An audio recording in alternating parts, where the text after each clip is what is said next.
টাকা ইনকাম করছেন সেটা গুরুত্বপূর্ণ নয়, বরং আপনি ইনকামের কতটা ধরে রাখতে পারছেন সেটাই আসল চাবিকাঠি। ঠিক এই বিষয়টি সামনে রেখে আজকের আলোচনায় তুলে ধরব এমন 5টি বিষয় যেখানে ব্যাংকের বাইরে টাকা রাখলে আপনি ভবিষ্যতের জন্য হতে পারেন অনেক বেশি নিরাপদ। ফার্স্ট আসছি এমার্জেন্সি ফান্ড।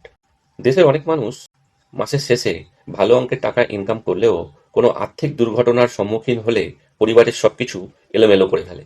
তাই অর্থনৈতিক স্বস্তির প্রথম শর্তই হচ্ছে একটি শক্ত এমার্জেন্সি ফান্ড তৈরি করা।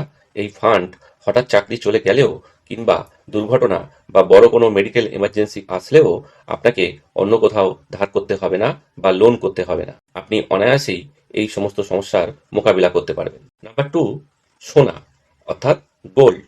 মূল্যবৃদ্ধির যুগে ব্যাংকে টাকা রেখে তার ক্রয় ক্ষমতা কমে যায়, কিন্তু সোনার দাম বরং সময়ের সঙ্গে সঙ্গে বেড়ে চলে। ফলে এটি এখনও ভারত, বাংলাদেশ, পাকিস্তান সহ অন্যান্য দেশগুলিতে নিরাপদে বিনিয়োগের মাধ্যম। এটি সহজে নগদে রূপান্তরযোগ্য। ধনীরা এই সুযোগটাই নেয়, মন্দার সময় সস্তায় সোনা কিনে নেয়, পরে সেটা টাইম বুঝে বিক্রি করে অনেক মুনাফা কামায়। নাম্বার 3, জমি ও প্রপার্টি। জমি ও বাড়ি এমন একটি অ্যাসেট যা সময়ের সঙ্গে সঙ্গে তার মূল্য বাড়াতেই থাকে। বাড়ির একাংশে নিজে বসবাস করে অন্য অংশে ভাড়া দিলে তা নিয়মিত আয়ের উৎস হয়ে দাঁড়ায়। এই খাতে বিনিয়োগ শুধু নিরাপদ নয়, বরং স্থায়ী সম্পদ হিসাবে ভবিষ্যৎ প্রজন্মের জন্যও কার্যকর। নাম্বার 4, ব্যবসা। চাকরি এখন দিন দিন অনির্ভরযোগ্য হয়ে উঠছে। অটোমেশন এবং কৃত্রিম বুদ্ধিমত্তা অনেক কাজের বাজারকে ছোট করে দিয়েছে। ফলে ছোট করে হলেও নিজের একটি ব্যবসা শুরু করা দরকার। অল্প পুঁজিতে স্থানীয় মার্কেটে প্রাসঙ্গিক পণ্য বা পরিষেবায় বিনিয়োগ করে ধীরে ধীরে একটা ব্যবসা দাঁড় করানো হতে পারে আপনার বড় অর্থনৈতিক নিরাপত্তার চাবিকাঠি। নাম্বার 5, স্কিল ও নলেজ।